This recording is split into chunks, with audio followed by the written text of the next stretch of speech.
Hello again, everybody, and welcome inside the Howitzer and Buzzsaw Show. I am George, the Howitzer Gerbo. And I am Mike, the Buzzsaw Asti. Sports Talk back with you here. Hope that everyone had a safe and blessed Memorial Day weekend as we honored those that gave the ultimate sacrifice for our country.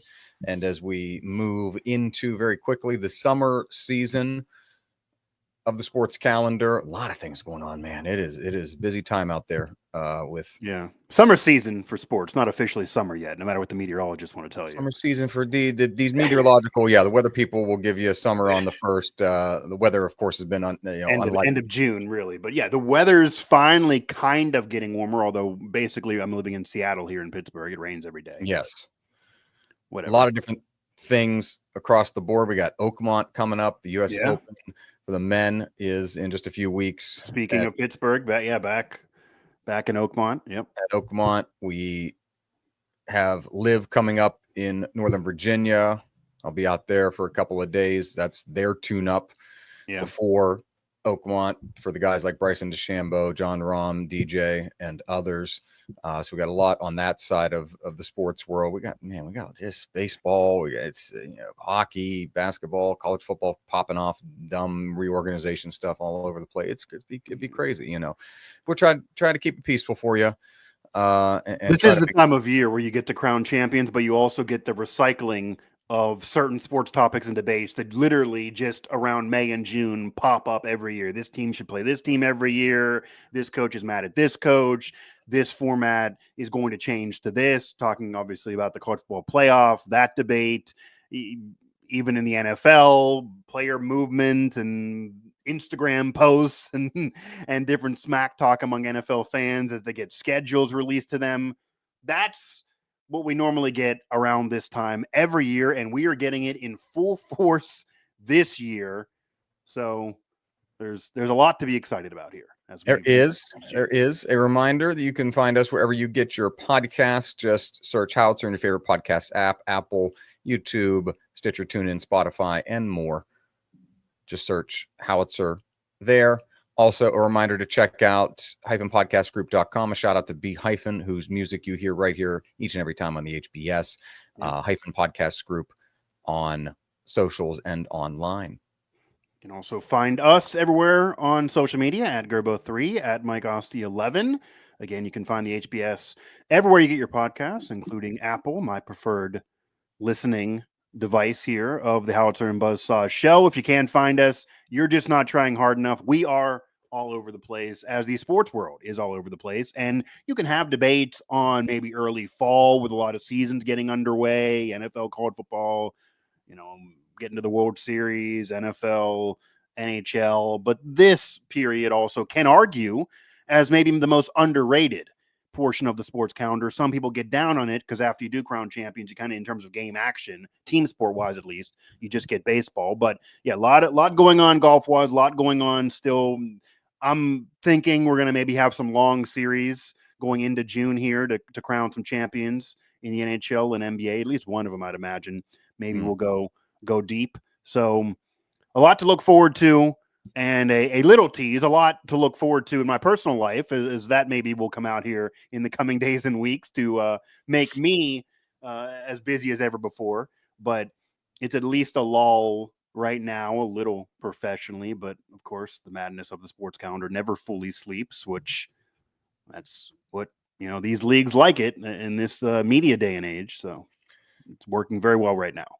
That's a perfect jumping off point into our first topic as we talk about the Stanley Cup final, which is a redo of last year's 7-game series between Florida and Edmonton, the furthest two teams in a final that can be in any North American sports league. Edmonton, if you're not aware, is north of Calgary, and Calgary is pretty far north. Yeah, the most traveled, I'd imagine, for these two teams in 2 given years, either. Not only the matchup, but man, they're exhausted. To the southern tip of the continental United States in South Florida, nearly the southern tip, and all the way up into the beautiful Canadian Rockies between Edmonton and Florida once again.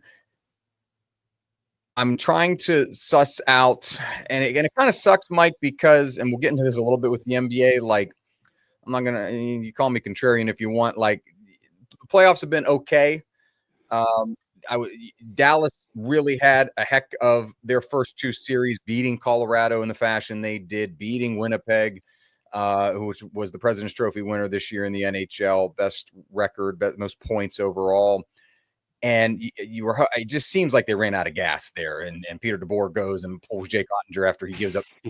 Get into that, yeah. And it's like, if it's do or die, like, God bless, love Casey DeSmith. Shout out Casey DeSmith, former Penguin, former Wheeling Nailer. Love the guy.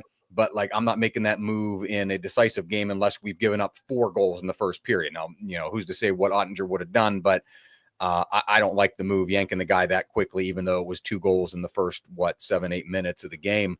2 goals on 2 shots. It was the first 2 goals shots. On 2 shots as well, which, kind of if you're a Penguins fan, you're accustomed to that based on the way Tristan Jarry's played in the last 3 seasons. Anyway, so would have liked to see, Dallas, super talented roster, Rantanen and Richardson and these other guys, and it just, doesn't come to fruition. Edmonton just kind of comes out and steamrolls them after the first 2 periods of the first game of the series. And so here we are again, and I'm trying to suss out, kind of what we're going to get in this final, where Florida's been churning along unimpeded. Thought Carolina was going to be a tougher matchup for them, having dispatched Washington pretty easily, a young Washington team that used up a lot of energy on Alex Ovechkin's chase of Wayne Gretzky's all-time goals record, which he did get. And that team just kind of ran out of gas in the second round, did the Capitals, and Carolina was just a much better team. And then, here comes Carolina in the conference final, and they won a game for the first time since their Stanley Cup. They at least won a game, the first time they've won a conference finals game since their Stanley Cup run the first year after the lockout.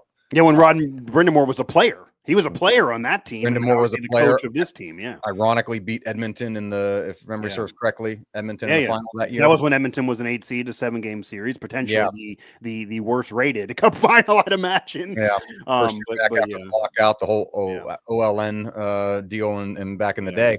So here we are, Edmonton and Florida again, and first rematch, one of few rematches, only, a handful of times in NHL history, the most recent being Pittsburgh and Detroit in the 08 and 09 finals, which, we, of course, had a front row seat to, Mike. And so a lot of people seem to have the anticipation and excitement that this is going to match the level of those Penguins Red Wings games that had a bunch of future Hall of Famers on each side of the ledger there. And I'm wondering if you kind of feel that same way about this run here as we get set to run back Edmonton and Florida once again. Yeah, once we started seeing how the playoffs were unfolding and unraveling, especially once you got to this Final Four, Edmonton, Florida in a rematch is what I wanted to see. I think that's what most people wanted to see. I get the travel, and I get maybe they're exhausted, and I do think these two teams are better than even they were. This not as exciting and exhilarating as last year's Cup final was. But if you remember, last year's Cup final, Florida had a 3-0 lead. It looked like they were going to run Edmonton out of the building, and then Edmonton rolled back, almost completed an historic comeback, outscored Florida 18-4 or something like that in games 4, 5, and 6, and they eventually lose in 7. And then Connor McDavid gets the Conn Smythe despite not winning the Stanley Cup, as great as he was. And as great as he's been through these playoffs, his playoff run is not exactly to the level of where it even was last year when it was on a record pace and he was approaching Gretzky's numbers for a single postseason and 40+ in points, etc. So it almost looks like Florida and Edmonton kind of, after some hiccups in the early rounds and Edmonton was down 0-2 to LA, they just kind of started realizing, okay, forget the regular season. Maybe we're not the top seeds. We're clearly the best team. We're the most talented team. And they felt like kind of on a collision course again. You could argue Dallas maybe, and some thought they were the favorite entering the series. But Edmonton beat them a year ago. Dallas ends up getting to the conference finals 3 years in a row and loses in that exact same round. So the franchise is obviously good, but not yet at a great level yet. And we can get into whether it's DeBoer or not, because there are some now calling for him to be fired to get them to that next level. And obviously on the recent comments about his goaltender. I'm not really sure how they move forward now when he basically outright says this guy's not good enough to beat Edmonton. Unless you think they're going away, I feel like you got to move on now because they're probably not. And then you get to Carolina and Florida, a clear mismatch for me. I didn't think Carolina had any chance at all. I mean, yeah, they were able to get by Washington pretty easily, and a younger Capitals team, despite Ovechkin obviously being older. Ovechkin only scored a goal or so in that series, didn't score until late. So when he's not scoring, they do have trouble, even though they're a younger, faster team around him. And Carolina had the better goaltending in the series. But on paper, they didn't even have a better roster than Washington. On paper, they certainly didn't have a better roster than Florida, who's incredibly deep, obviously, and has been to the Cup final back-to-back years prior to that series and now 3 years in a row. So I wasn't surprised that Carolina lost convincingly and had a gentleman's sweep. I actually am surprised Carolina won a freaking game. And yeah, I mean, it's a joke kind of. They get to the conference final and lose. I think they've been in it 3 times since that 06 Cup as a franchise in different iterations. Jordan Stahl now has been there forever. Back to the Penguins, 09 Cup team, he was there, but now he's definitely more connected with Carolina as long as he's been there. But at least they're getting that far. I mean, to have several conference finals appearances for Carolina and for Dallas to not get over the hump sucks for the fan bases, but it's better to get there than not. For a phrase here on the HBS over the years, it's better to final than not. It's better to conference final than not. And lost than to never final at all. For Carolina fans acting like, well, I wish I wouldn't go to the conference finals if we're just going to get demoralized every time. It's like, it's better to get there than not. You don't just want to lose. Folks in Buffalo would be dying, would love to have an opportunity. So. Right. And I could certainly argue, too, that Rod Brind'Amour overachieved with this team. To have them in this position again, to have them in 2 conference finals in 3 years, because they also were there against Florida during their first Cup final run, that's phenomenal to me to even get them this far. So I don't think he should be going anywhere. DeBoer's and maybe a different story. Granted, still impressive to get them 3 years in a row. But Edmonton and Florida seem to be the best teams to me. I want to see the rematch again because, as I talked about with Edmonton coming back from down 0-3, George, while Florida's a deserving champion from a year ago, and they've clearly proven this mini dynasty run, another Florida franchise doing it after Tampa Bay did so long. So for those who hate Florida having multiple franchises, you're having a rough decade. Yes.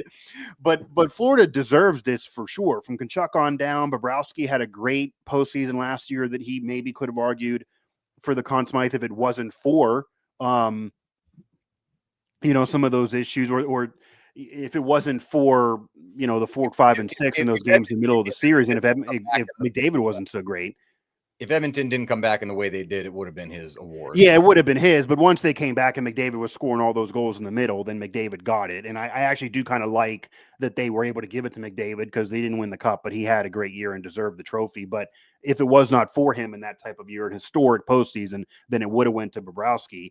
And, really, if you look at his overall career, he's, maybe can argue for the Hall of Fame someday. So, like, they're a legit team for sure. Going to Barkov and now Brad Marchand there again in another Cup final appearance for him to make them even more loaded. He appears to have plenty more gas in the tank after it looked like he was done in Boston. He certainly looks like re-energized. He's won a Cup in 2011, but it's been a while. A lot of Cup final losses since then. So they're an even better roster and team than they even were. And last year they deserved it. But it also felt like last year that Edmonton kind of slept through games 1 and 2. And if they didn't do that, they might have won that series because they showed that they have the ability to dominate Florida and get to Bobrovsky. And, going into this year's series, Bobrovsky maybe could have argued for the Conn Smythe last year, George, but he's not been as good in this postseason at all. No. They are still a very loaded team. And as I said, maybe even a better roster with Brad Marchand there. But to me, going into this Cup final, Edmonton clearly looks like the better team. If you're talking about running out of gas, Florida looks like they maybe are limping into this more than Edmonton. Edmonton has outscored Dallas 10-2 going into what eventually was their clinching game in Game 5 and then won that one 5-3. Edmonton is just rolling offensively. And McDavid was more of a point guard in the early rounds, not scoring goals. He's now scoring goals. Draisaitl scoring goals. Their stars are scoring goals. They're getting enough from Skinner in net, where he actually was the better goaltender in that Dallas series. So if Edmonton keeps playing like this, despite losing to Florida last year and Florida being so great over the years, I think going in, Edmonton is my favorite, especially because they have Game 1. They're going to have home ice. And that's a gigantic deal. Winning there in Edmonton is very, very difficult. So I like that we're getting this rematch. I think Edmonton now is maybe more poised to finally do this. Florida's still a very, very good team. It wouldn't shock me if they win again, but I think it's kind of flipped a little bit in terms of Edmonton flying into this cup final, whereas it looks like Florida's just almost getting there by default because Carolina just wasn't ready for this and it was kind of a mismatch. And it's nice. I mean, we had 08-09 with the Penguins and Red Wings. They split that kind of maybe, you could argue the better team lost both of those 2 years, really. But they did end up splitting it. And I think for me, Edmonton goes into the series right now as the favorite. We'll see what Vegas says. I haven't looked for the sports books, and Florida certainly could get it done. Game 1, the winner of that may tell you a lot because as much as Edmonton came back last year and forced Game 7, I highly doubt that's happening again, and I highly doubt that either one of those teams wants that to occur again. Certainly Edmonton wants to avoid it. So I think it's going to be a great series, though. I would think that there are two possibilities for me. This either goes to another long, great 7-game series, and Penguins Red Wings again on that rematch. You had a 6-gamer, you had a 7-gamer, so they're going deep. I think this will be another long series, or if one of these teams wins this in, say, 5, maybe even a sweep and wins this quickly, I think that team would be Edmonton. I think Edmonton would be the team that could win this quickly. But if not, then I think this goes long again, and then either could win. But right now I'm leaning to the Oilers. Yeah, Edmonton this year, -115 as the favorite, according to BetMGM. Florida -105. Last year, Florida, big favorite, was -140. Right. They were a big favorite last year. I predicted it was going to be a quick series, and it was on that train until Connor McDavid finally got going. And that seems like the MO this year for Edmonton is Bob struggled a little bit, but man, so Stuart Skinner's been shaky at different points in time. Yeah, except the Dallas series. He lost his job, and I was even telling somebody on another show that if he didn't have the Dallas series, it looked like he was going to be off the team next year. I mean, he was having such a rough road prior, but he's clearly the guy they're going with now. I mean, now it's the Skinner show again in the Cup final. And it seems like the most imperative thing, if you're Edmonton, is to get McDavid off to a better start in the series as opposed to, the first 3-4 games, the way he struggled and then finally turned it on. And if you're on the Florida side, Mike, struggle's relative though with him though. I got to clarify that always. I mean, he had multiple 2-point games, and people are saying that he was struggling. Now he was for his standard, but his struggling is like 2 assists and a +4. So he was still playing well with the quotes. Yeah, but he wasn't scoring goals. I believe he entered Game 3 with only 3 overall postseason goals, but he was leading the league. He was leading the postseason in overall points. Like he leads every postseason in points, no matter what. He was well over 20 in points. A lot of them are just assists, but now he's starting to score goals. He's feeling it. And then I honestly think the way Edmonton won in Game 5 too, George, especially led by McDavid, I would assume could carry over into the final. I assume will, and that's why I think they're going to win because, they were probably going to win the series anyway and look like the better team. He was more of that point guard. But when they went to Game 5, they had the lead. Dallas kept nipping and making it a 1-goal game. And then every time they did, McDavid would either set up the next goal quickly or he would score it. And then when he had that breakaway, I mean, that was where I laughed, watching someone to Smith. It's like the Smith versus McDavid in a series clinching game on a breakaway is just a laugher. And McDavid made it a laugher. And once he scored that goal, that's a different Edmonton than even last year. Like it appears Edmonton's learning a little bit from last year's mistakes where there's so many long series and they kind of blew it against Florida early on. And then they felt like they could beat them, but it was too late then. That they're just trying to bury teams when they can. And the hiccups they had were very early in the Kings round and they've been rolling. They've only lost 2 games since then. They've been rolling ever since then. So it would be hard for me to see Edmonton and McDavid all of a sudden go off the score sheet again for a few games after what they just did at the end of the Dallas series. It could happen, but I think Bobrovsky needs to be more of what he was last year than this year's Bob. He's not been as good in this year's playoffs. He's going to need to do what he did last year and steal a game or two. Otherwise, I think this year's Bob is more regular Bob, and regular Bob McDavid's going to beat, and they're going to win. If you get last year's Bob, outside of games 4, 5, and 6. So games 1, 2, and 3, Bob, where he was the Conn Smythe, basically. That was ridiculous. Nobody was scoring those goals. But you face Bob playing like this, I think Edmonton has the edge again. And on the Florida side, Matthew Tkachuk fully healthy, finally. But the biggest addition and head scratching for the team that traded him is, of course, Brad Marchand, who wanted to stay in Boston, be a career guy in Boston, and no, Boston trades him to a division rival and the defending Stanley Cup champion. Beat them in the playoffs like every year. Beat them in the playoffs, and it's just like, okay, and he's performed up to his normal standard and doing his thing, and it gives, not that they needed it, but it gives Florida this additional layer of aggression and goal scoring that they didn't even have last year when they won the whole dang thing. No, I mean, he is definitely a difference maker. He has tons of experience.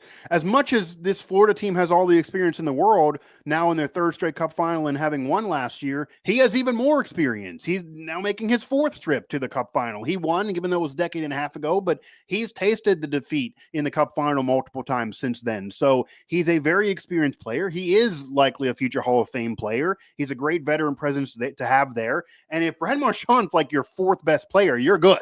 You're in a good spot. And he does appear again to have something left in the tank.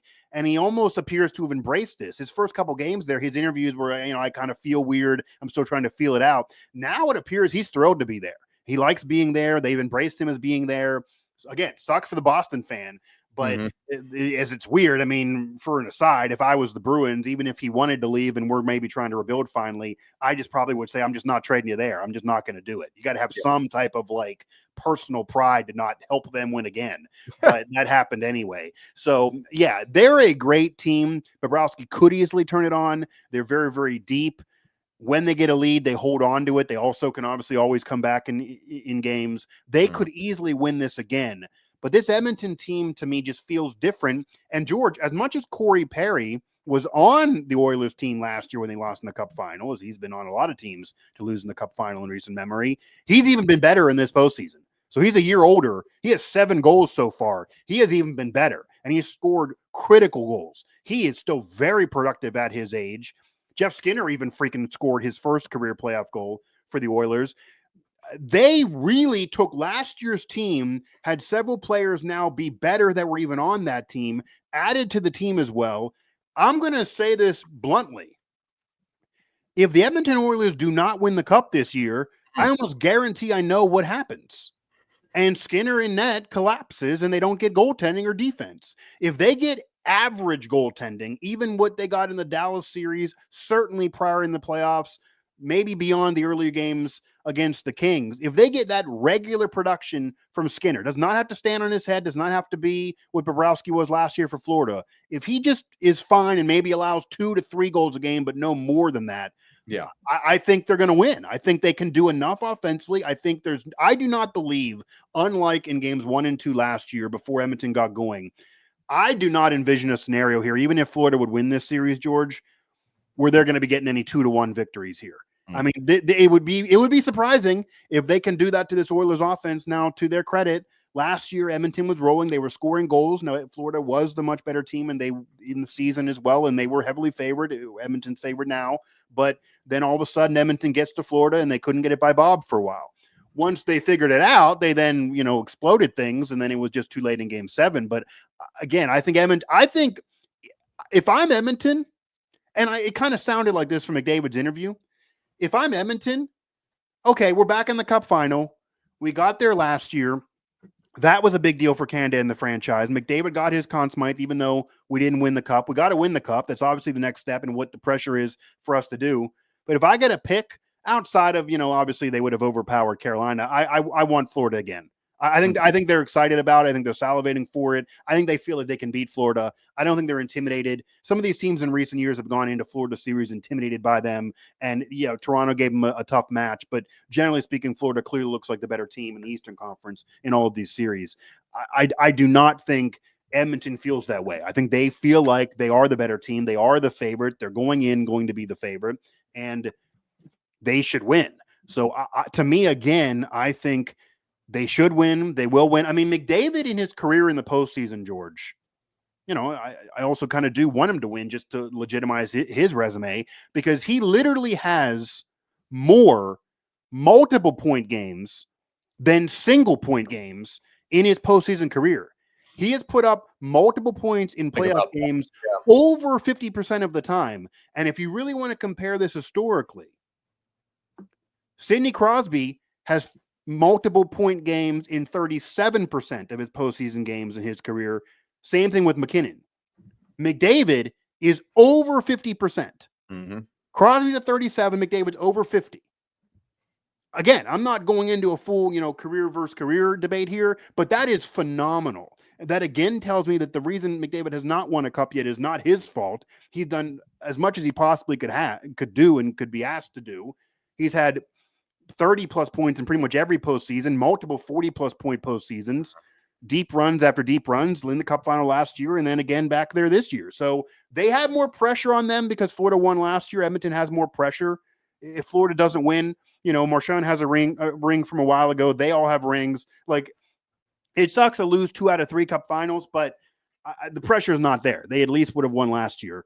And again, Marchand has won before, even if he doesn't win again.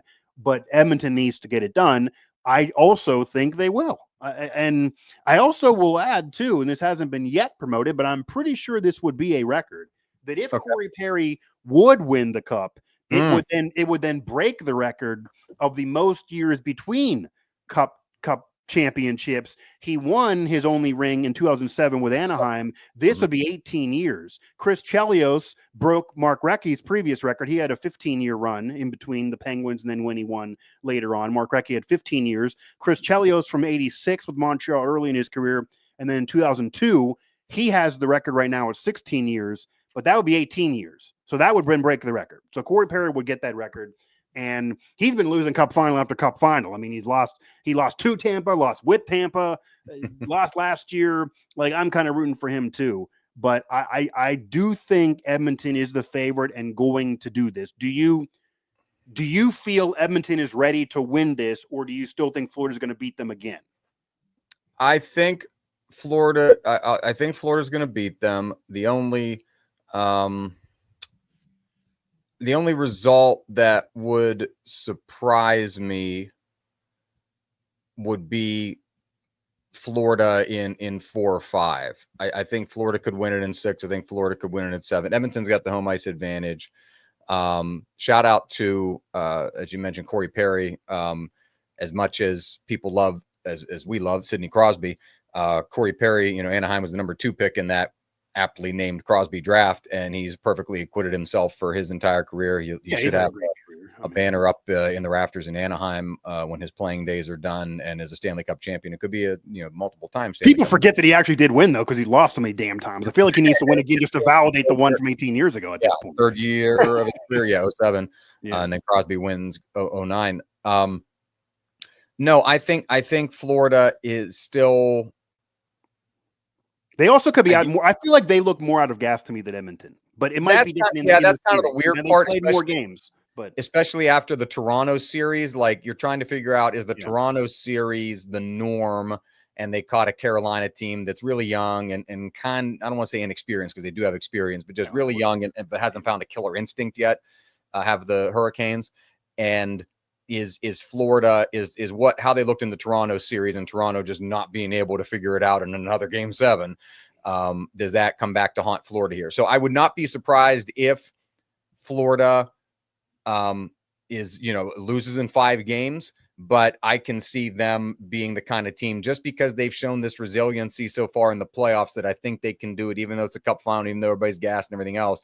I think they could do it again, where they've gotten behind multiple goals in a whole bunch of these playoff games. And have managed to pull themselves out of it. Now, at some point you wonder, is the gravy train going to stop on that? But because of the veterans that they have and the dudes with experience and everything, I think that if that happens again to them, and add in how Edmonton, I know we talked about Skinner, but he's been loose at times, could that return in this series? So I think even if Florida gets behind in some of these games, you never count them out, especially the way they played against Toronto.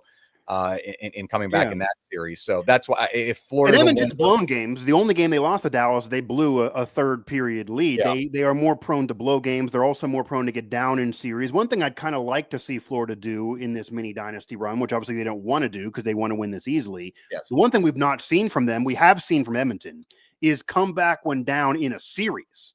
Florida for 3 years is basically just, they blow some games, but they get up in the series, they hold on to a lead. Maybe they lose a game or two, but generally speaking, they, win it in 6 or less. They did have to win in 7 last year against Edmonton and obviously in 7 against Toronto this year. But generally speaking, it almost looks like kind of easy work for Florida. I'm not saying it is, but they very rarely are sweating in these last couple years. It hasn't looked difficult. Yeah. Yeah. I mean, they're winning even if they lose a game, it never feels like Florida's going to lose a series is the difference. Whereas Edmonton almost lost the first round series this year.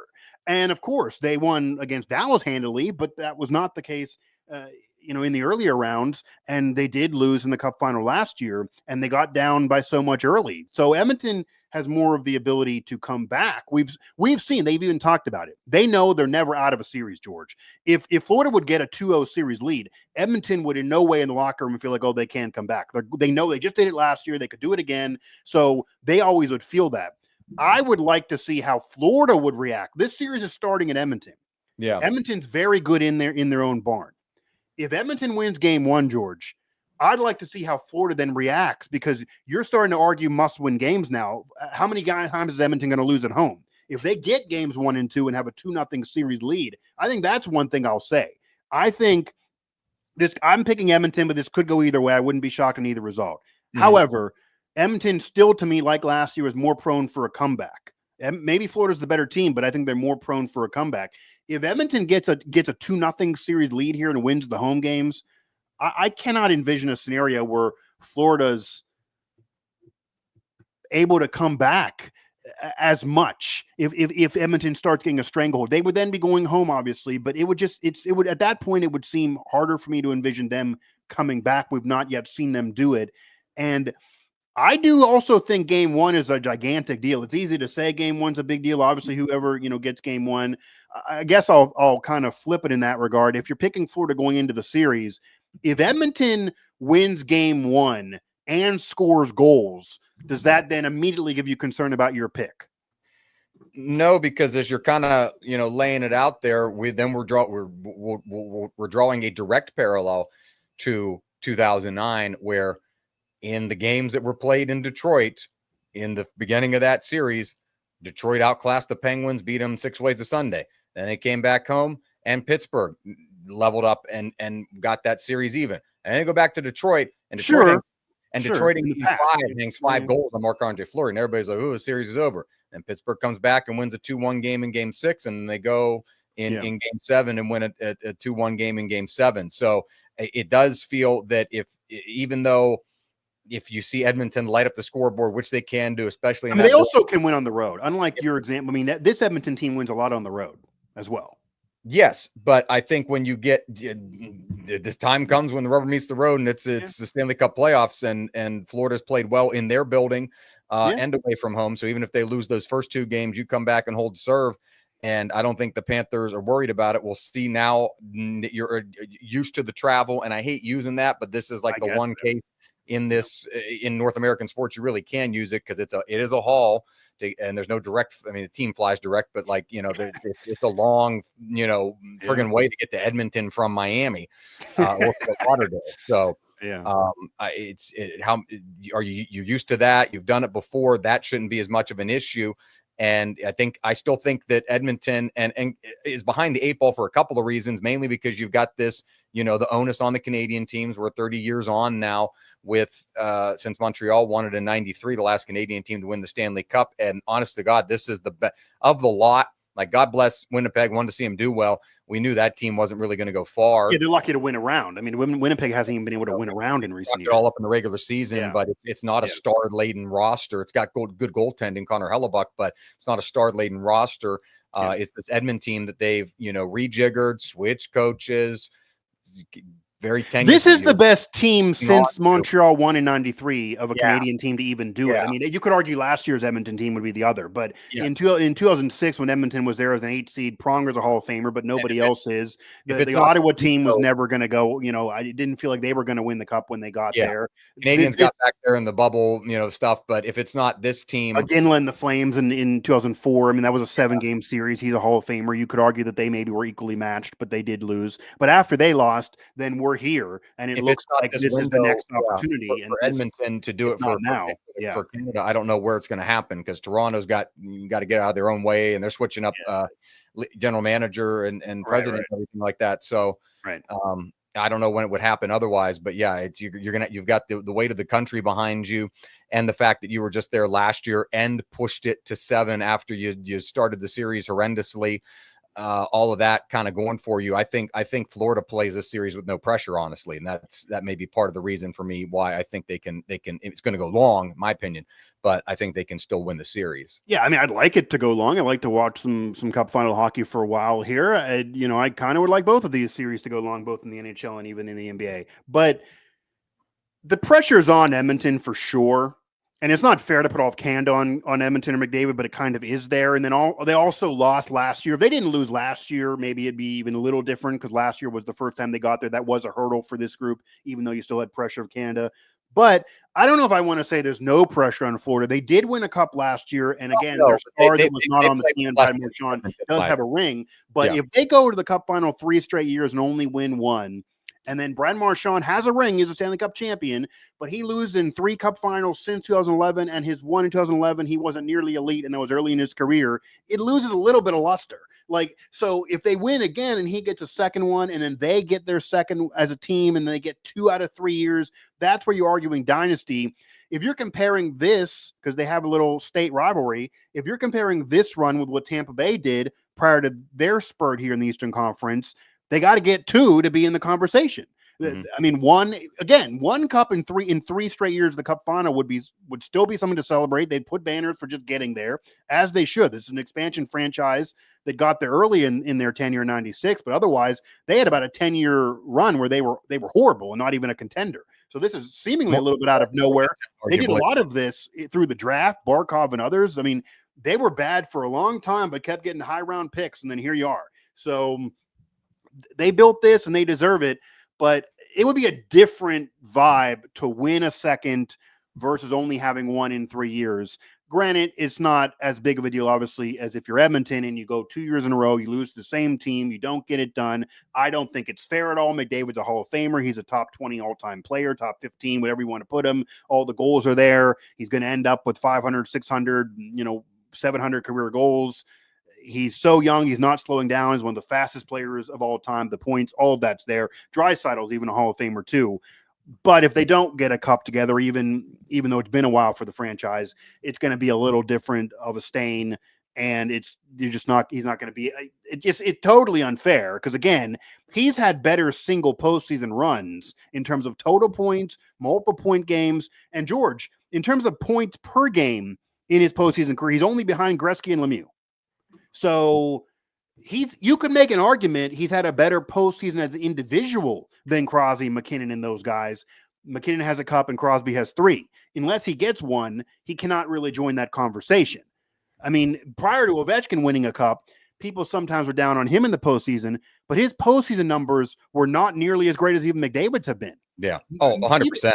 Even if Sidney Crosby's postseason numbers are amplified in the fact that he's Sidney Crosby. If I can touch one demerit against him, firm believer that the 2016 Conn Smythe should have gone to Phil Kessel, who was the Penguins' best player. And then in 2009, it went to Malkin. He only won 1. He should have only won 1 of them out of the 3. He got 2 of them, but he didn't win the first one, so he had a long trek there. He got a cup, but he does his things. But McKinnon has been, McDavid has been the more prolific playoff performer career versus. Yeah, where I'm going is before Ovechkin won his cup, obviously a Hall of Fame player and a legend. But prior to that, you could have a legitimate argument, kind of like Peyton Manning in the NFL, that okay, legendary player, but when the postseason started, his production would dip a little bit. Ovechkin would have series where he would struggle to score.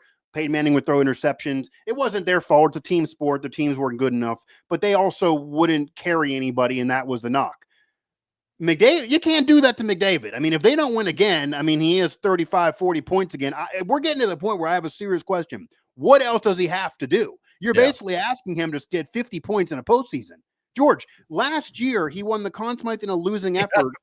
I believe. Yeah, I mean, he almost had 50 points in that postseason run. For the people that said, well, you just got to win and figure it out, this player would figure it out if he had to. You're literally saying that in order for them to win, McDavid has to have the single greatest postseason run in the history of the sport. Is what you're literally requiring, because that has not been matched, since back to Gretzky. And when he did it, he had tons of Hall of Fame teammates.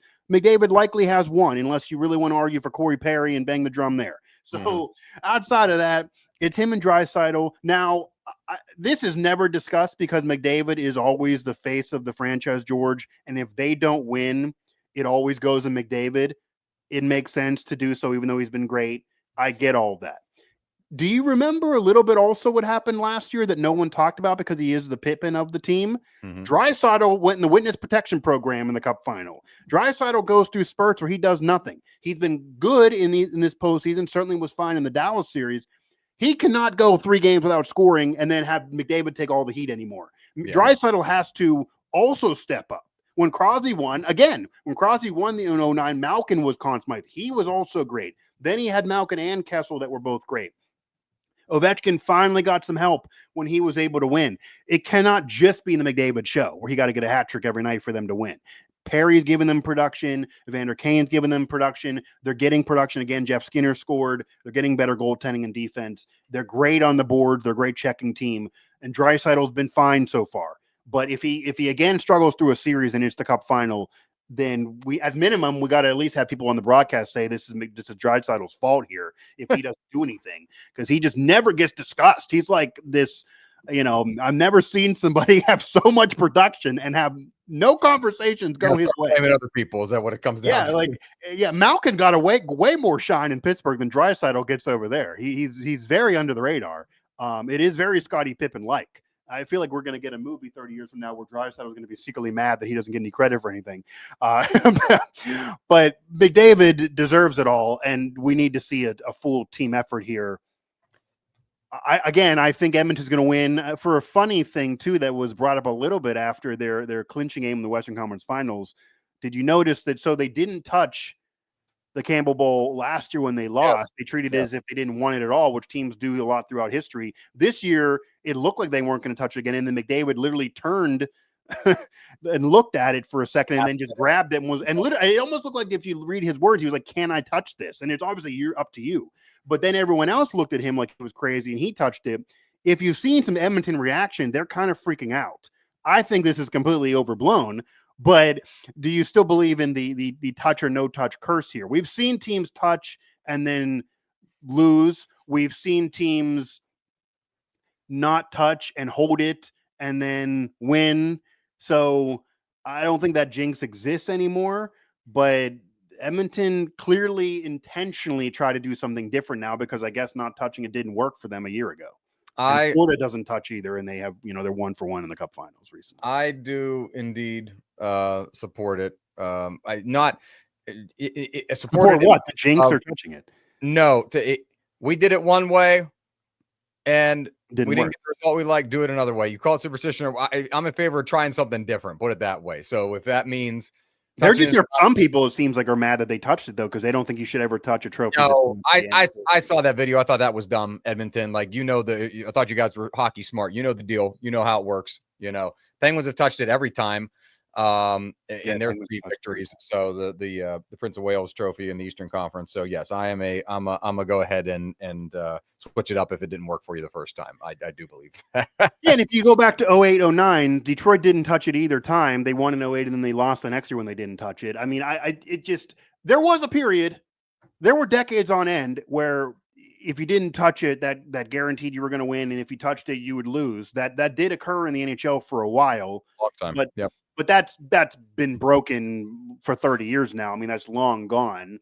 And yeah, the Penguins were kind of the first Cup team with Lemieux that was building up a franchise that had been bad so long off draft picks and great players. They they basically celebrated as if they won the Stanley Cup just off of winning that. So they kind of were like, okay, we're either going to be cursed or we're going to, start a great run for the franchise, which is what happened. So I think it's fine. I actually kind of like they did something different, clearly, and it almost looked like it was McDavid all on his own, and they just like, yeah, okay, kind of like his leading. Sometimes teams were very demonstrative in how they grab it, but it was just kind of like, hey, I'm gonna do it. Yeah, and the picture actually looked kind of weird because the holder didn't get close enough. Like the image shot is odd because he originally wasn't going to touch it, then he leaned in to take it, and then he's like leaning in, like half his body is in this image to get, like, it just is an awkward picture. It's a very hockey thing because these, as I recount quickly in my head, so in hockey, these trophies are the same. They're the same ones that have teams have hoisted and touched before. There's a new Vince Lombardi trophy made every year. There's a new Lamar Hunt trophy and George Halas trophy made every year. There's a new Commissioner's trophy in baseball. Rob Manfred's hunk of metal, as he doesn't even think it's anything calls it.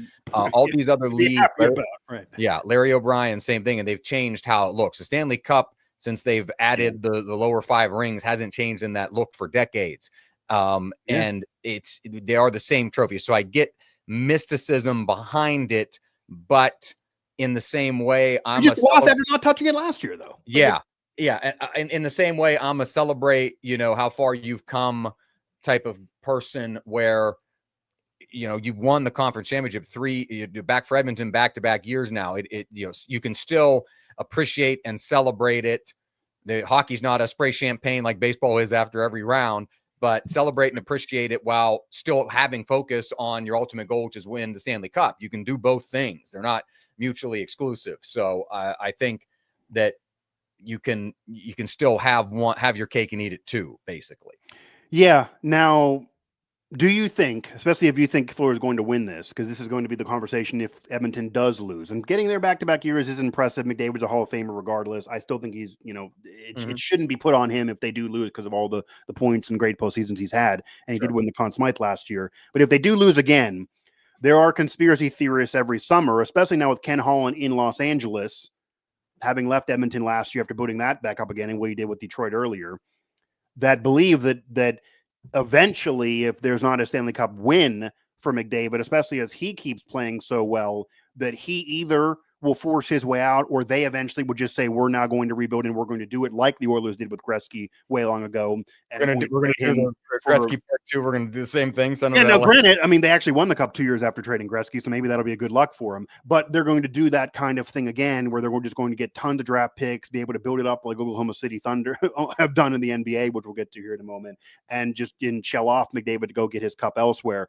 Do you believe that now, because I think we both can agree that if they win the cup and he gets at least one, he probably will do an Ovechkin thing and just be there forever. Because one cup there are, I mean, some championships are bigger than others. You win one with Edmonton after it's being so long for Canada, you just lost, and everything that's on him, that'll be almost the equivalent of winning 2 or 3 elsewhere. So if he wins one, I think he's fine. The critics will be off his back.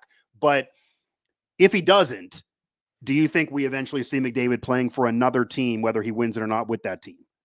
Unless McDavid himself forces it and is willing to take the brunt of it, much like Gretzky did. But Peter Plockington got a lot of that brunt when they traded Gretzky the first time around, seemingly untradeable. I don't think the franchise is long to make the same decision. Well, Gretzky claims he was forced into that decision, though. He did have to give the green light, but he's claimed in numerous documentaries that even though they told him at the press conference, if you change your mind, we'll scrap it, he claims that he felt like they were basically telling him that you have to do this or we're going to be mad. And it's like he was forced out. He feels. So why it's if you're Connor McDavid and you Connor McDavid personally are that upset that, hey, I've given it a decade plus here in Edmonton, we've gotten this close to glory and I haven't tasted it yet, I want a place that just time has run out here. My tenure, my patience, whatever it may be, runs out. And he might not even have to cause a stink I don't think wanted to get out of Edmonton.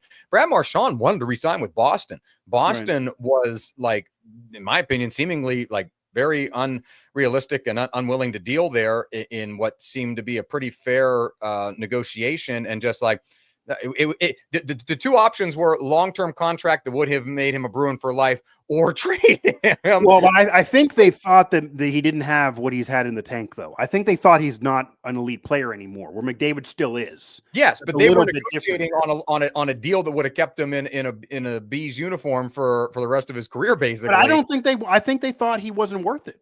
I don't think they thought that he was worth a long-term deal to stay there. And that's why they traded him. But I'm saying that that's the negotiation. Those were the two levels of the negotiation. It wasn't short-term deal. It was we want to lock you up at a diminished rate. If from Boston's perspective, we're going to trade you, and Marchand thought he was worth more, and he's so far since the trade has proven he's worth more. So right. I think if you're Edmonton, my God, I don't think if you're the franchise, I don't think you can make that decision twice. So that's the difference. They're not going to make the decision Florida made, where they're not buying him anymore. It'd be hard to believe they would do that, because if they do that, I'd have to imagine Draisaitl wants out. I have to imagine they're blowing it all up. If Connor wants to leave on his own willingness, you can understand it and respect it, because they've done, you could argue in the early years, the Nail Yakupov and Taylor Hall years, that maybe they didn't do all they could and stuck around with Craig McTavish and whoever else for too long. But you can, if you're an Oilers fan, it would suck, but you can kind of understand where Connor McDavid himself is coming from on that. Unless he goes to Calgary, then maybe all bets are off. But if you're Edmonton, I don't think you as the franchise can make the decision, hey, we're blowing it up and we're trading him after all the blowback and everything that happened when they did it with Wayne. If he goes to Calgary as a McDavid fan, I might be pissed. He's already dealing with one, drought on his back. I want to make sure I put that in there. There's like one play. Toronto might be number 2, but Calgary's, you can't trade him. You can't go to Calgary, and number 2 is like Toronto. Would really they'd hate it if he went. They'd MF him the rest of his time in the league if he went to Toronto. They would maybe threaten violence if he went to Calgary. So I do want to ask about Peter DeBoer before we flip to the NBA. But do you think there's any chance this would almost be a real asterisk and kind of funny part of this back-to-back run for these two teams? Now we've already seen Connor McDavid win a Conn Smythe once in a losing effort. We've seen that happen in other sports, but not nearly as common. It's happened twice this century in hockey, with Jaguar doing it back in 2003 with the Ducks as well. Shout out J.S. Jaguar. Yeah, he had a great run that postseason despite New Jersey winning it. Now, McDavid leading in points again. He's starting to score goals. He scored big goals. We both agree that Bobrovsky's not stood on his head like he did last year. Florida's had a great run, but no one's really stood out. Is it possible, George, for Florida to win the Cup again and McDavid to be Conn Smythe again? And if you're being fair, could you almost vote that way if you're covering it? Because if you're talking about best MVP of the postseason, even though Florida might be the better team, that almost might be where we should go again, which would be insane. The only guy I'm going to give you is assuming he scores and doesn't get shut out a couple games in a row. But yeah, it's a postseason MVP. It's not just for the Cup final. Yeah, I'm trying to think. So it's not Bob. Who is the closest Panther then? Marchand? You could argue, but he's not near McDavid in production. Yeah, he's good, but he's not McDavid level. The argument to try to not the argument, but the counterweight to try to figure out the answer is that if Florida wins the Stanley Cup, that's what I mean. Who is it there? From 5 to 7 games. Hell, it needs to be shorter, probably 5. Because Kachuk has not been overpowering. He's been dealing with health. I mean, Barkov is who. I mean, everyone in interviews says how great Barkov is, but we got to have production. Yeah, and it's not been Bob standing on his head in this playoffs. It's really unless he does in the Cup final. Maybe if Bob stands on his head in the Cup final, like if Bob goes through, if they win it, well, for me, the only way would be if they go win it in 5 or less, and McDavid does not score more than 1 goal, and they win games 2-1 off Bob's back. You could maybe argue it, but it's a postseason MVP, and he's had some rough games so far. So I don't know if that should happen. I don't know who you would give it to in Florida unless they really have a dominating run through the Cup final. Yeah, Barkov's not been. He would probably be who they would probably vote because he always gets like the de facto vote. If you remember, even a couple years ago, he was getting. So McDavid, and as Mike mentioned, I think he got votes. I think Barkov might have got a vote last year, even when McDavid won. People like voting for Barkov. McDavid, as Mike has mentioned, 90 career playoff games, 100 to perfect 100 total points in his playoff career lifetime as we head into the Stanley Cup final. In this season alone, 143 points, 100 assists plus 43 goals in 90 playoff games. In this playoffs alone, alone, 16 games, 26 points. Yeah. So, and go to last year. Look, you have it in front of you. Yeah. Yeah. Barkov's Florida's best, 17 games, 17 points, nearly 10 less than that. So, Mike, again, what does Barkov have to do? Yeah. So if it's anybody on Florida, I guess it's Barkov. I don't think Bob can do, unless it's like a string of 4 shutouts and they sweep them. I think it's too late for the goaltender for Sergei Bobrovsky to do anything to pull a Conn Smythe out of a hat. So it would solely have to be Barkov leading the way as he has done as captain for this franchise. And to compare this too, because again, people thought McDavid was down a little bit early in the rounds of this year's postseason. Again, the goal scoring wasn't there as much as the assists. Last year, when he lost in 7 games in the Cup final off their comeback, he won the Conn Smythe. That was 25 games played. He had 8 goals, 34 assists, and 42 points, was a plus 12. He won the Conn Smythe.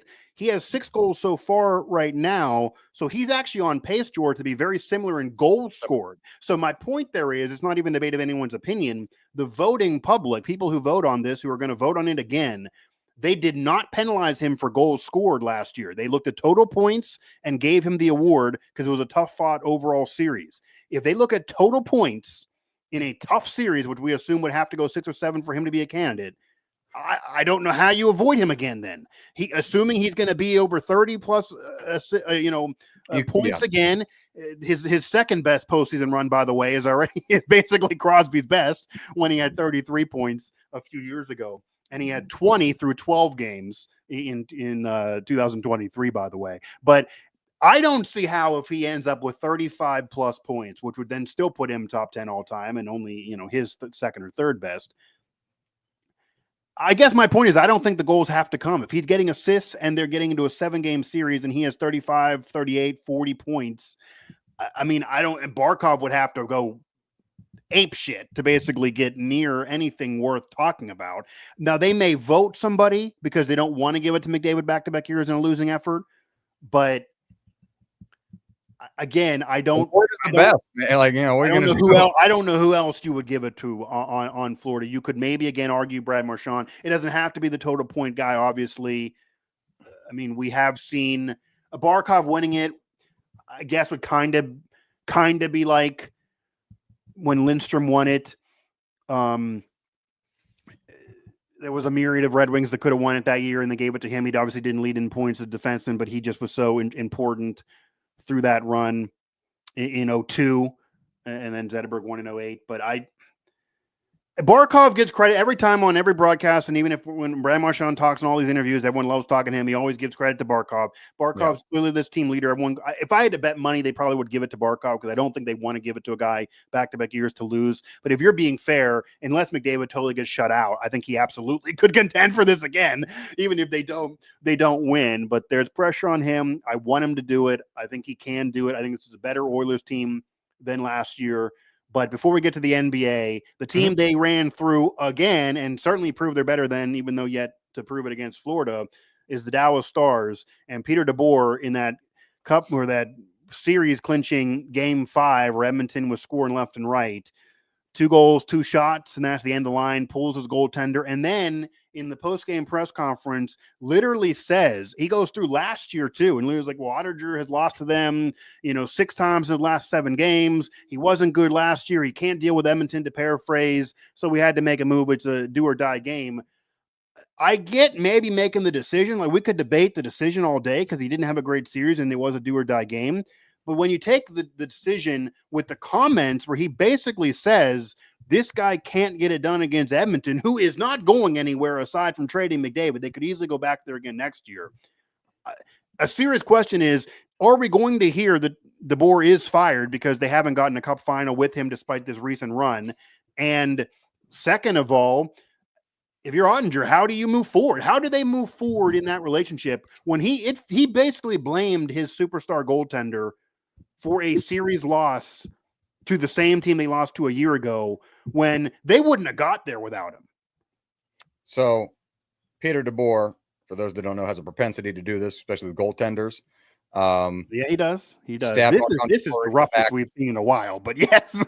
stab Mark. First thing I thought, I was like, man, son of a B has done it again. Stab Marc-Andre Fleury in the back and given Robin Leonard the start in the next playoff series after Fleury with the excuse that, we thought we'd get him some rest. No, Leonard was his guy.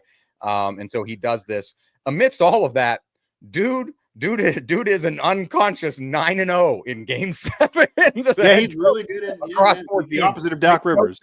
No friggin' sense. Like at some point in 9 times, there's got to be a loss in there. No, he's won every single one of them. Well, he can't get to Game 7 with Edmonton is the problem. He can't get to Game 7 with the Oilers. Yeah, I guess because he's mad about the goaltender giving up goals early in games is why they can't get to Game 7. If you ask him. 7 to then lose it to the Oilers. Yeah.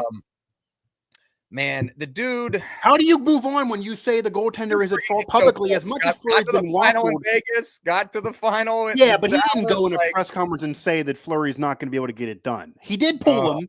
And even if you go back to Fleury's early career where, it was back and forth with the Penguins, and then even at the end when it was back and forth and Jari won a cup and all that at the end, nobody with the Penguins ever went out there and said, Fleury can't win. We don't believe in him. And obviously he became a Hall of Famer and had his success. With Dallas, you have the head coach now saying to the public, he can't beat that team. There was no time where anybody on the Penguins said, even though we're going to go with Jari now, Fleury can't win, even if they believed that maybe he was at the end of the line before he was. This is a public comment. Yeah. I could see you doing it to your second line center or maybe a first line winger or something like. You can't do it as starting goaltender, especially not in the playoffs. Like, it's such a temperamental position, and it's arguably, in my opinion, the most important position in the playoffs is to have that. Sure. And Ottinger's been a good dude good goalie all year. He's had some slip ups here in the playoffs, but no, we can't friggin' torpedo the guy on the in the eaves of these games, these crucial games that determine our season, and then just 2 goals, I've seen enough. Here's Casey DeSmith, God bless him again. Shout out Nailers, but so because to be fair to Ottinger here, who obviously had a bad series, they've obviously got the talent. And to be fair to Ottinger, who had a bad series here, and this is the guy that DeBoer, who basically literally said cannot beat Edmonton. We got enough. I think he literally said we have enough sample size here that he can't get it done, or something wild that I don't know how they're going to move forward for. But in 58 games of the regular season this year, he had 36 wins and a goals against average of 2.59. Last year, he won 35 games, had a goals against average of 2.72. They're in the conference finals both of those years. The year before, they're in the conference finals.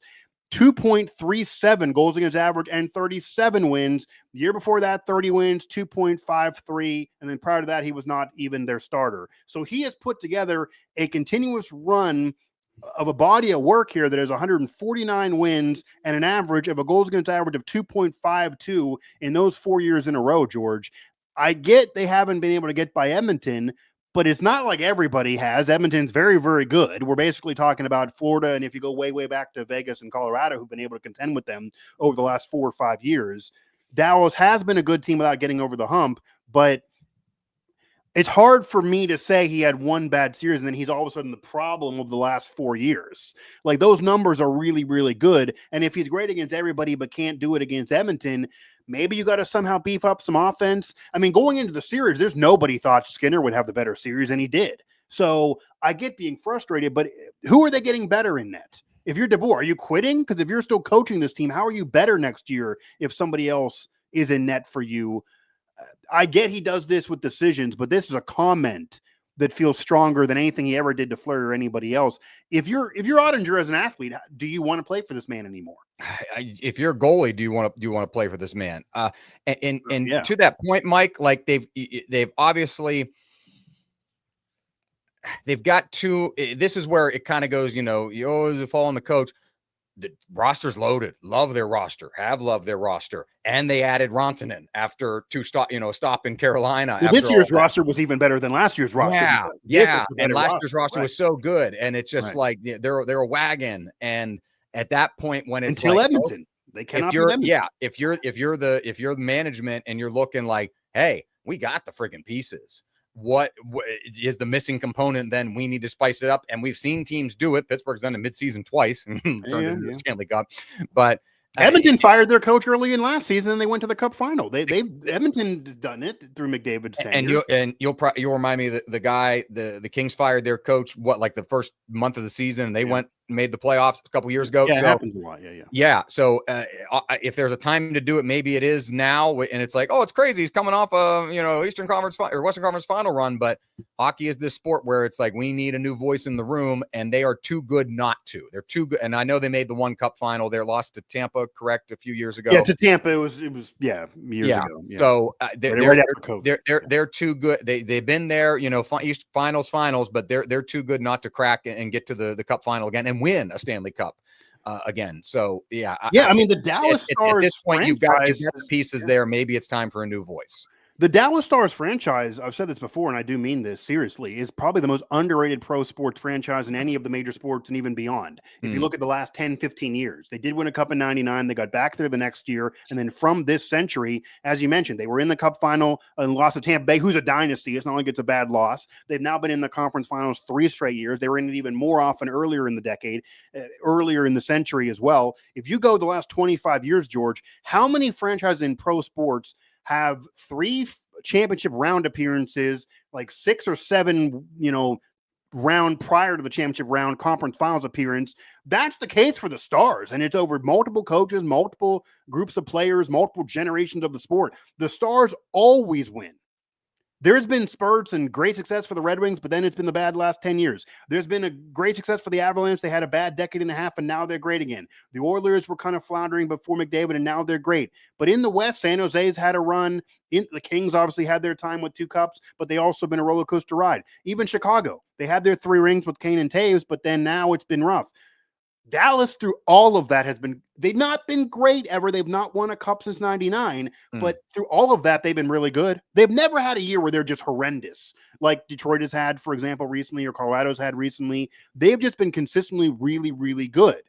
And maybe they need to get someone else in there to get over the hump, but it's also a concern. Do you want to rock the boat too much? Because then maybe you could get really bad. They've been so good for so long. And if you really want to connect the dots here as a round out the NHL segment of the show here as the headliner, maybe, a job that's open, that's a great franchise, that's kind of looking to get it done, get over a hump again, and the fans are kind of really hungry now. Maybe Peter DeBoer calls up the Bruins and says, hey, I'd love to come aboard because I'm clearly sick of my goaltender here. Still an opening in Boston, still an opening in Pittsburgh. He'd be the wrong coach in Pittsburgh, I think, but or maybe Pittsburgh. I mean, I don't think that would be great for him in terms of the Penguins are more rebuilding than winning next year, whereas the Bruins maybe they're rebuilding too with the Brand Marchand trade. But you almost got to feel like, George, the annoyance if you're him, if you're his agent, don't you feel like you're closer to a cup in Dallas than Pittsburgh or Boston right now? I mean, I'm not saying Pittsburgh and Boston are bad, but Dallas is right there. 1,000%. So if he leaves and ends up in none of those 2 places, forget history. You're talking about right now.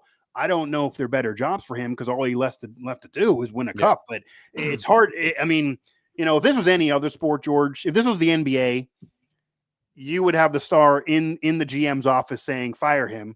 He just shit talked me in the public. Fire him. I'm great. I'm a great player. Like, imagine how this would be covered. Stephen A. Smith would be yelling if this was somehow the NBA and you had a coach say that your star player is to blame. And I want to get the exact quote here because it was just so freaking ridiculous. Let me try to get the exact thing of what he said. Oh, here we go. So this is after the Game 5 loss last night, and I quote, I didn't blame it all on Jake, but the reality is you go back and look at last year's playoffs. He's lost 6 of 7 games to Edmonton, and we give up 2 goals on 2 shots in an elimination game. That's a pretty big sample size. This is verbatim. This is not paraphrasing. Doesn't engender much confidence. Yeah, it's kind of like one of those, no offense, but I'm going to offend you now. Like, I don't want to blame him, but here's all the reasons why he sucked against this team. So, yeah, I mean, and after they came back in game 1, they never looked like they had a chance again. I want Edmonton to do it, but that was a funny press conference. It's too bad we don't get more Peter DeBoer to do some cup final press conferences for us. But, yeah, we'll see. I think there's pressure in Edmonton. I think they'll get it done, and I think we got a great series coming up. Let's hope we get another great series on the basketball side of the coin, because I'll be honest with you, maybe it's been a bit of a struggle. Like, so we haven't you want obviously I've We've had watched 7-game series. It's not necessarily in the conference finals, but we have had 7 games. He's been like 7 games, not equal signs line through it does not necessarily equal good just because it went 7 games. Well, I guess. Yeah.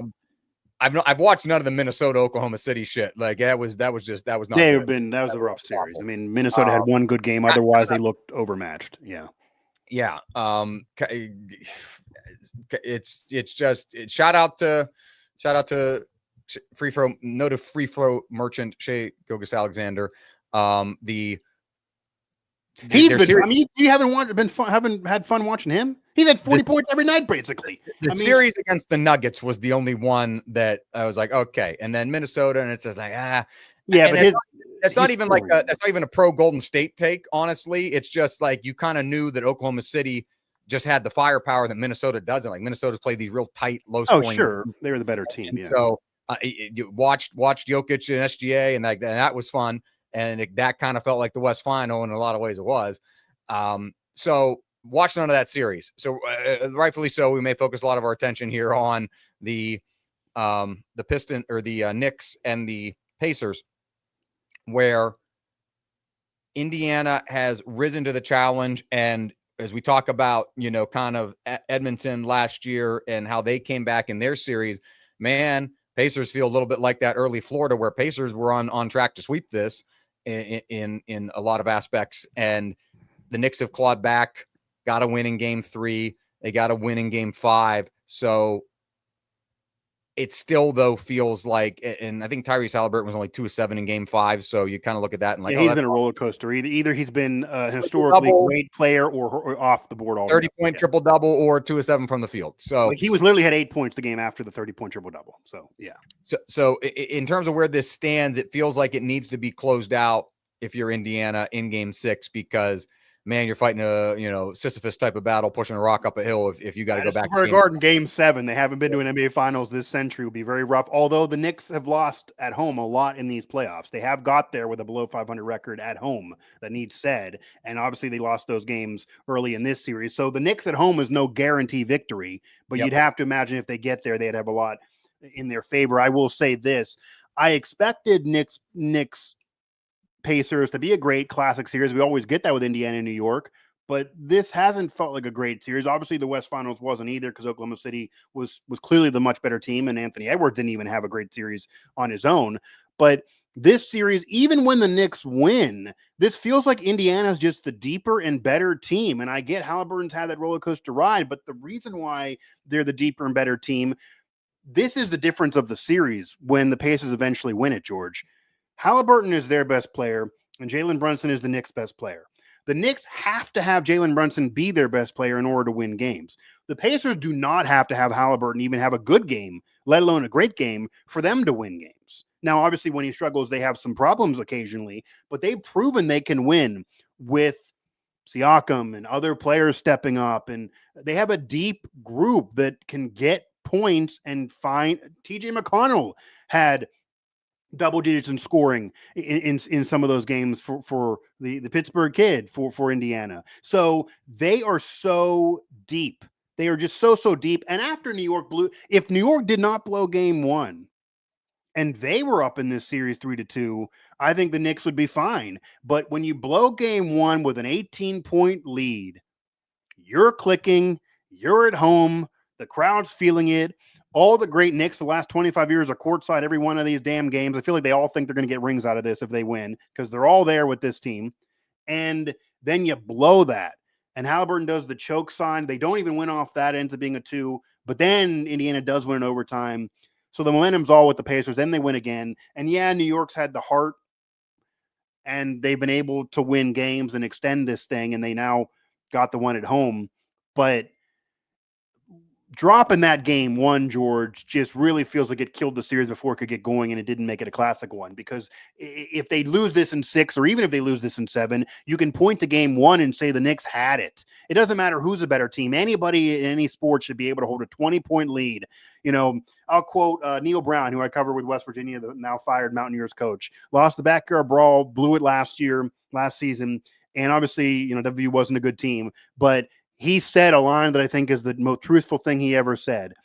Doesn't matter who's the better team. Any team should be able to hold a 10-point lead with 4 minutes left. We should have been able to hold that. We're not a great team. We should have been able to hold that. Same thing with the Knicks. Like, you should have been able to hold a 20-point lead even if you think Indiana's deeper than you. So once they blew that, it just killed the vibe a little bit and popped the balloon in this series a little bit for me, even though they've been scratching and clawing and making this a long one. And Karl-Anthony Towns has been up and down. I mean, there's some games where he's one of the most frustrating players to watch. He's so great, can take over a game. Do you notice this, George? Whenever he tries to go through the lane and just clog up the paint, I think I remember game 3 was this game where he really dominated, and even game 5 too. He just went through. It was like he was Shaq down there. Nobody could hang with him at all. But then occasionally he gets in this weird mindset of, I know I'm large, but I'm a 3-point shooter because my percentage is good when I take 3 shots a week. The percentage is good. So he just tries to live in the 3-point range sometimes.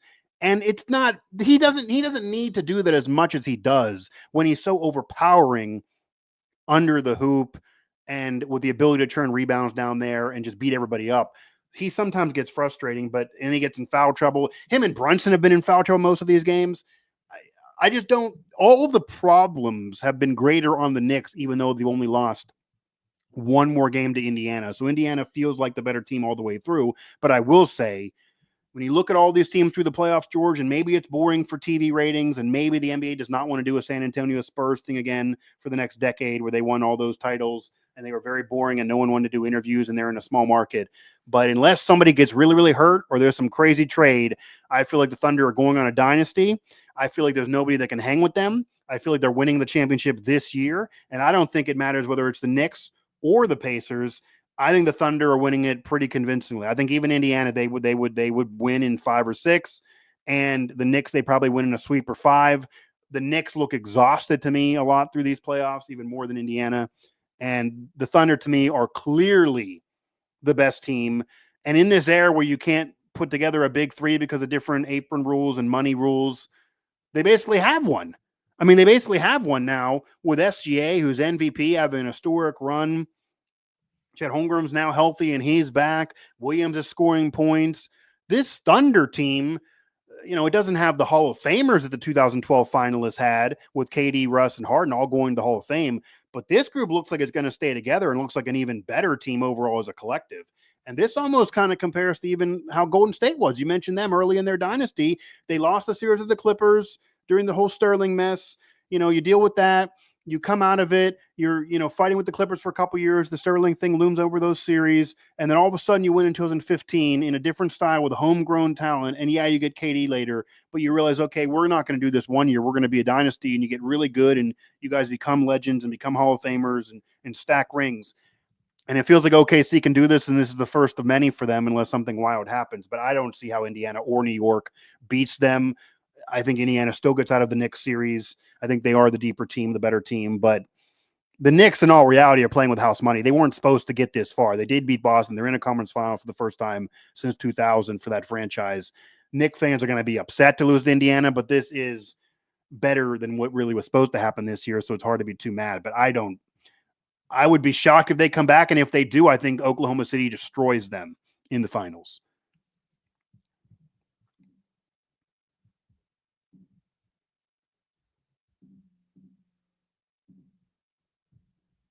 You muted yourself, by the way, so you're still muted now. There you go. My apologies. As I was taking a vigorous slip. I didn't even notice actually at first, but well, thank you. As friend of the program, Ryan likes to remind me, 20 points isn't necessarily the deficit in the NBA that it used to be. Sure, true.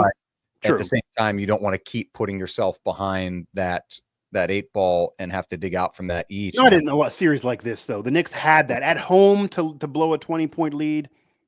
I get what he's saying. It's very, very true. We've seen 20 points go down left and right in the last couple of years, but you can't do that in a tough conference finals. Yeah, agreed. Is there any way for you and anybody, whether it be the Knicks or Pacers, that can make this not a Thunder championship? I don't see how the Thunder don't win now that they're there. Yeah, I think Oklahoma, as you said, Oklahoma City's offense too consistent. Even defensively. Which is crazy that after, having that they're, presumptively, if they're going to do it, it's going to come not in the, the first great era, the only great era of Oklahoma City basketball with KD, Right. Russ, and Harden, that now it's going to be SGA and Chet Holmgren and those guys leading the charge to be able to make it work in Oklahoma City. I think if SGA wins, speaking of that series, by the way, George, if SGA would win NBA Finals MVP, I'd be the first person to win the regular season, the championship, and the NBA Finals MVP in the same year since LeBron in 2013. And then LeBron did it back-to-back years at that point, including what you're talking about. So. On Shea's name there. I mean, it's he's building a Hall of Fame career. I mean, he really, really is early on. But they are just so freaking loaded. They can do it offensively. They can do it defensively. They had to go through a tougher road in the West. Lord help the ratings. If it's Indiana, Oklahoma City, I don't. The NBA is probably quite upset to avoid. You don't get the Knicks for the first time this century, and you get Indiana, Oklahoma City. I don't know if the ratings are going to be there, but because the ratings have been down through these playoffs, so that does go to the point that it's not, the quality of basketball is not as great as it maybe has been in the past. But the one team playing great basketball is still Oklahoma City. Like they're playing great basketball. They are. Yeah, I'm not comparing the Thunder to the Lakers by any stretch of the imagination, but I think Indiana, very much with as good as Oklahoma City is this year, could have the feeling / vibes of, hey, we used all this energy, expended all this energy to beat the Knicks, as they did in 2000, and then lost in the finals in 6 games to Kobe. That was the freaking Lakers, though, in the midst of the dynasty. I don't think anybody would have lost to them there. So again, not comparing the two, but I think that expending a lot of energy in a series against the Knicks has been something that's been in Indiana's history in the 90s, and now once again, and that may come back to just be out, team being out of gas. Cleveland's run in, again, not comparing. I mean, the Knicks had to do the same thing, though. They get by Boston. Nobody thought they'd win that series. Granted, obviously JT gets hurt. Correct. I just think that, and Pacers were there last year in the conference and everything like that. But they beat the Knicks last year. Like, there's a little bit of Indiana owning New York now. They beat the Knicks last year. They're going to beat them this year, and they did win in 2000. Cleveland lost to Detroit in a bunch of those conference finals after LeBron was drafted, and then they finally get by the Cavs at home in Cleveland, and then San Antonio comes in again, gauntlet dynasty, Hall of Famers, and sweeps the Cavaliers in 2007. So that it's given me those kind of vibes. Again, I don't think apples the actual combatants there, because we're talking LeBron and Tim Duncan and all that, but I'm getting some of the same kind of vibes out of this Pacers team. That yes, I think they're going to beat the Knicks, but in the end, it's going to be we expended so much energy finally getting past them that it's not going to help us in the end. Yeah, I mean, even if they do it in 6, they'll make it easy and have a little bit of a rest. If Oklahoma City does not win the NBA championship, it is a complete missed opportunity, and they may never live it down. Like, they should be a dynasty, but the only way you're not is if maybe you have this demoralized over you. This is right there for them. They are the best team. They have the best player. They've been battle tested. They've been dominating. He's been great. Whether it's the Knicks or Pacers, even certainly it looks like it's Indiana, but it doesn't matter. Even if it was the Cavaliers and they somehow won and they got out of there, Oklahoma City's been the best team all year. And, the national media kept trying to avoid them all season. Like, are they really this good? Because they just don't want them to be there. It's not great for ESPN or the league, obviously. But you had to deal with the Spurs for a while. You're going to be dealing with it now with SGA and the Thunder. And it also feels like with this group, see, the issue with the Thunder in 2012, they lost LeBron and the Heat, but it felt like, okay, they're so young, they're going to be together. Harden, Russ, KD, they're all Hall of Famers, great.